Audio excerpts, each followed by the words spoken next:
Hello everybody, Michael the Librarian of Magic here, finding and cataloging the magical and pointing you to it. I'm back with my wife Erin this time, and it is October the 11th, and we got another Halloween drawing, another Halloween treat for you, cruising right through the second season of the Halloween drawing series. As same disclaimers as always apply on these. My first video has information about that, but I usually detail where I found my drawings in each video anyway. So with that out of the way, today's drawing. Ernesto De La Cruz from Disney-Pixar's Coco is the villain of the day. This drawing, or this image, I found it was like a promotional still for the movie or something like that. It was an official image that I drew. I added the banner where it says Recuérdame on the bottom. I added that, and the flower I also added, but the guitar and the character is from the Disney image. Ernesto De La Cruz, like I said, was in 2017's Coco. He was voiced by Benjamin Bratt, did the main voice. A lot of people know him as Ray Curtis in Law & Order. He's also had a prominent guest role on Modern Family, and he's done a lot of voiceover stuff too. He was Manny in the Claudio the Chance of Meatballs movies, and he also played El Macho Perez in Despicable Me 2. He was also a couple of weird Disney connections. Well, one of them weird, one of them not. He was Jonathan Pangborn in Doctor Strange. Oh. And also, right. Yeah, and a weird connection that probably won't mean anything to you, but he was in a epic gang movie called Blood In, Blood Out in the early 90s. It's a movie about the LA gang culture, and a lot of it is about the inner city Latinx experience and stuff like that. And anyway, he was in that. And weirdly enough, that movie was produced by Hollywood Pictures, which is a subsidiary of Disney. So so all sorts of Disney connections. It's kind of a weird connection. My mind was kind of blown when it was like, technically, Blood In, Blood Out was made by Disney. Movie? Technically. It was just made through one of their other channels. But anyway, he was in that too, which if you're into super long like family gang epics, like that movie is really good. It's sort of like epic in the sense that it's like the Godfather of like 90s West Coast gang movies, basically. It's super long and epic and has nothing to do with any of this. This is unrelated. But it was an interesting thing to find out. Huh. So he is an actor that you have seen a lot. Oh yeah, many contexts. He's in stuff. If you're a fan of Law and Order or Modern Family, you've definitely seen him. And he's in a lot of other stuff like that too. Ernesto De La Cruz, if you've never seen the movie, spoiler alert. Yeah, don't watch the rest of this if you haven't seen Coco. It doesn't work well. It's already a spoiler when if you haven't seen Coco and for some weird reason you're watching this video. Ernesto De La Cruz is the villain of Coco, and it's kind of a reveal in the movie. It's like a thing you learn partway through. So, spoiler, but you've already seen the movie. Yes, so you must have seen it. It's not a huge deal. But if you don't want to know more about the plot of Coco and you haven't seen it, there's no way for me to talk about this without talking about the plot of the movie a little bit. So, whatever. Stop and watch Coco if you have not already done so. Yeah. So they actually originally wanted to make him a more obvious villain, like Hopper or something from A Bug's Life or that kind of thing, where it's just like he was very clearly just going to be bad from the beginning, and instead they sort of decided to make him like seemingly this kind of grandfatherly figure that turns out to be absolutely horrible. And he's a pretty despicable dude. Yeah. Basically he murders his own friend and music partner for because he's threatening to leave. Yeah, and he does it for his own gain. Like he's trying to get famous and all of that stuff. Yes, very selfish individual. Yeah. But part of that selfish, like how he promotes himself is like charm, and he kind of portrays himself as he's this very kind and charming. So much so that even in the land of the dead, he's still a celebrity there. Like he's very charming. Uses those same techniques on the because they don't know about his past either. That's part of the plot of the movie. Is his everybody's tricked into his background gets uncovered and stuff like that. This was a fun drawing to make because it was just fun to draw like the mariachi outfit, and I liked just drawing the details on the pants. Yeah, I feel like the details turned out really good. Mm-hmm. He's actually, a lot of his mannerisms and look are based off of these actual singing and movie stars from Mexico in the 40s and 50s, particularly a couple of guys named Jorge Negrete and Pedro Infante, that he's kind of based on their vibe, because they were sort of like kind of Elvis-like in the sense that they were singers, but they got put into movies. Yeah, so they kind of did it all. And his look is particularly really referenced off of Jorge Negrete. In fact, I will put an image of him right here.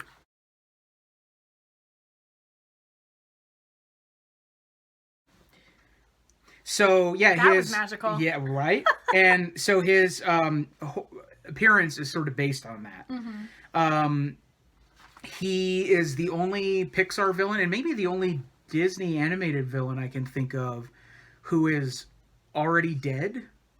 That's an interesting. At the start of the movie, he's already dead. He begins the movie dead. Right. And doesn't get his comeuppance until later. Right. And which isn't dying necessarily. I mean, well, so his comeuppance is that, like, this is giving away the movie, which I already warned you about. He's already dead, but he gets, like, crushed again at the end of the thing, and he gets disgraced. Everybody finds out that he was a jerk that sold out his friend and killed him and stuff. And his punishment for that is he still exists in the land of the dead. He can't, like, re-die. But the way it works is, like, with the tradition of Dia de Muertes, is that, like, you're supposed to remember your loved ones and your family members. That's what like making the ofrenda is all about, and going to the cemetery, and you're the food and the pictures. And the food and the games and everything. You're remembering your loved ones and you're communing with them. And in the movie, the way that's portrayed is that for this one night, the people who are in the land of the dead are able to come back to the land of the living and spend time with their family. Yeah. And it's that those are the times you can leave the land of the dead. And in the case of Ernesto De La Cruz, when he gets his comeuppance, basically he gets stuck where so what I was getting to is, if your family forgets you and they don't, if there's no one to remember, if they don't keep the tradition, if everybody's gone, like they don't remember you anymore, or if they all die, or if they just forget you, then you vanish from the land of the dead. You don't exist there anymore either. You have what's called like a final death, which is like you've died in real life, but now they've also forgotten you. Like your spirit is gone. So your spirit is gone. But Ernesto De La Cruz is always remembered. Now he's remembered for being a bad dude. So he will never go, he'll never get a final death. He'll never get to go away. He's stuck in the land of the dead, but he's also banished from ever going to the land of the living because nobody wants him there. Because you have to be accepted by a family to come across to the other side. So he'll always stay there but because he's never invited out of it. Yeah, he'll always stay there because they'll always remember him. But basically the theme of it is that there's a difference between fame and infamy. And I think that's a really important theme for the world we live in today, because there are some people who, and this is almost seems kind of ironic with me being on YouTube here, which hopefully I've given the impression that I'm not trying to do this to be famous, but just to, share knowledge and good drawings and things that I like, and the numbers on my channel should indicate that I'm not doing this to become famous. But basically what I'm saying is there are people out there who are willing to just do whatever it takes to be noticed, and all they really care about is fame or whatever, but what they're actually achieving is infamy. And the difference between being famous and infamous does not mean extra famous. Infamous means being famous for the wrong reasons. Yeah. Bad famous. Yeah. Like you're famous because you did something bad or something wrong. Well, when you think of the worst villains, for lack of a better word, in history, like they're infamous. Yeah. It's not they're famous, like they're infamous for the thing that they did. For doing bad stuff. And so that's what happens in the case of Ernesto De La Cruz. They kind of point that out. As one of the central themes of the movie, that like all he wanted in life was to be famous, to be loved and recognized, and even in the way that he got even there. In the afterlife, he keeps throwing his parties and everybody treats him like a celebrity, and that's what he really wants. And then he's not that anymore because he's infamous. Some other couple of cool things about him besides, the fact that he sort of still exists, but he's forgotten about, or not, he's not allowed to have his final death. He there's like a bunch of signs in the movie that he's going to be a bad guy. The first time around, I kind of missed them. There's kind of too many to go into here. But I need to take a closer look because there's a lot of interesting things. But a couple of the interesting things that I kind of realized that I sort of felt silly about. His name Ernesto De La Cruz is ironic because in English the name basically means like earnest, the earnestness of the cross, which is like he's above reproach. He's this honest dude, and in fact he's anything but that. So he intentionally has an ironic Well, that's name. part of trying to be famous, to have this name that implies something that's not actually Another true. cool thing is that I kind of didn't notice that much there either is in part of the tradition of Dia de Muertos and the way the movie portrays it, there are these spirit guides called alebrijes that those are a really cool part of the movie. That have like they're sort of like a thing that embodies your spirit, sort of like a spirit animal or a spirit guide or whatever. And so, like in the case of Miguel, his dog becomes like like a flying griffin thing. But Ernesto de la Cruz's alebrije is like a chihuahua, which is basically symbolizing that like he's all bark but no bite. Like he's not. Chihuahuas are famous for making themselves out to seem like something they're not. They're always like they're always tricky. Like feisty and aggressive, but they're chihuahuas. Really like who are you gonna? So what you see on the surface? Is, So he's like he seems aggressive and feisty and all that, but actually he's something that he's not. Which is chihuahuas are always like that. They portray themselves as something that they're not. So that was kind of a thing they were trying to do. Interesting. Yeah, I'm gonna have to pay attention. I know. I feel silly. I found a whole list of things that I didn't notice. I like that. I mean, I felt like it did come as a surprise to me. Like, I didn't see that coming. Too. And I don't always love that in movies. Like, sometimes I like to know who the villain is, but I feel like there was a certain amount of, like, ominousness about the situation, about Miguel needs to leave so he doesn't die, that there's this character that, like, is at risk of their final death. Like, that to me was enough that I, like, was satisfied that there was, like, something scary going on. And then when he turned to be like a true bad guy, like that was I think that was a good turn. I think the reason that even though they plant a lot of seeds that he's a bad guy, I think to me the reason that the first time around you don't really assume that he's bad is because of Miguel. The main you're character. Seeing him through the eyes of the kid. Miguel really thinks that this guy is his great grandfather or a great great grandfather, and everybody else in the family is like, he's not. He doesn't have anything to do with us or anything. But Miguel, he really gets entranced by the movies and the guitar playing. And there are like enough connections to his family for him to believe that he's related to him. And he really wants that to be true. And that's why he ends up taking this journey to the underworld to find him and prove the truth of his family and everything like that. And so I think as a viewer, you really want that to be true for Miguel's sake because he really earnestly believes this. Great character, that you want. You want it to turn out for him, and it does. It in does, the end, but not in the way you think or the way he thinks either. So that's what's really. I think you want him to believe like Ernesto De La Cruz is a good guy, and that's his grandfather, and he's going to find him and everything, but. And it turns out to not happen that way, but he does find his actual family members, and it's really great.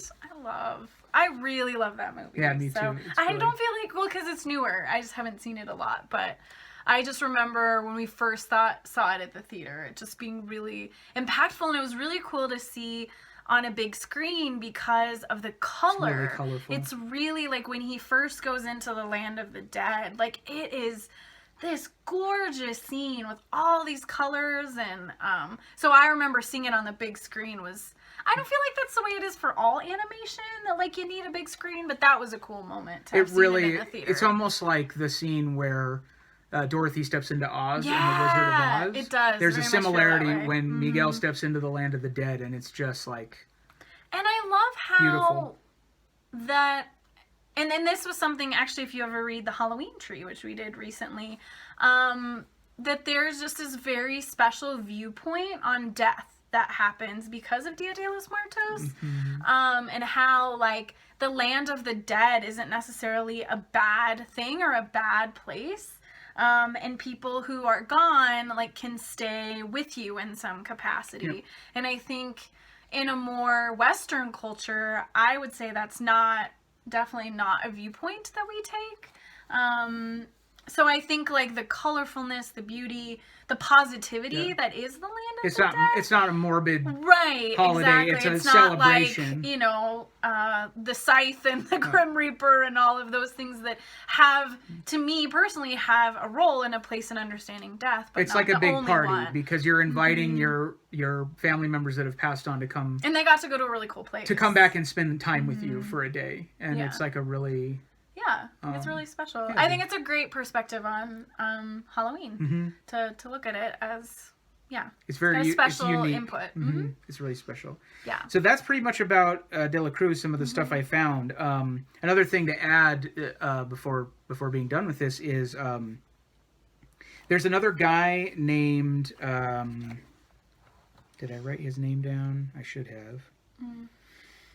There's another person who does the singing voice for Ernesto De La Cruz. His name is... Doggone it. I don't think I wrote it down. But anyway, Benjamin Bratt, who does the voice acting, he does sing the song "Remember Me," which is like the big number where he gets smashed with a bell and dies. Benjamin Bratt actually is singing that, but the rest of the singing with Ernesto De La Cruz is done by this other guy. Okay. I want to say his name is something with an A, maybe Andreas something.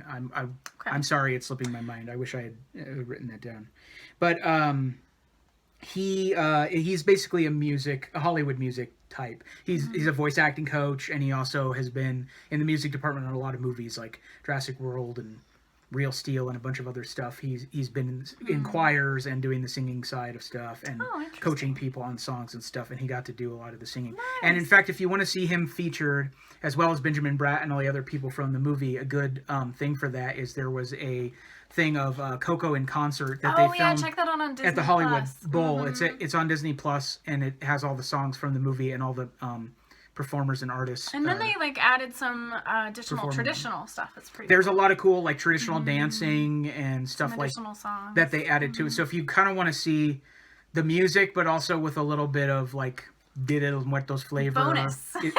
It's really cool.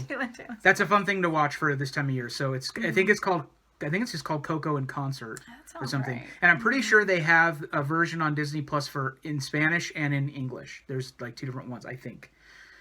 So it's really go enjoy that. Fun. So go check that out. Yeah, add that to your viewing. Go see all the artists. And Coco's on there too if you have Disney Plus. So go watch those. Rewatch that. And I will. That's one of my plans. We're going to rewatch that one. Some FYI. Goodness. Because when the first time we saw this, it really skyrocketed up to being one of my top Pixar movies. Probably in my top 5 of all the Pixar movies. Yeah. I just think this turned out really good. Good. I like I'm happy with it too.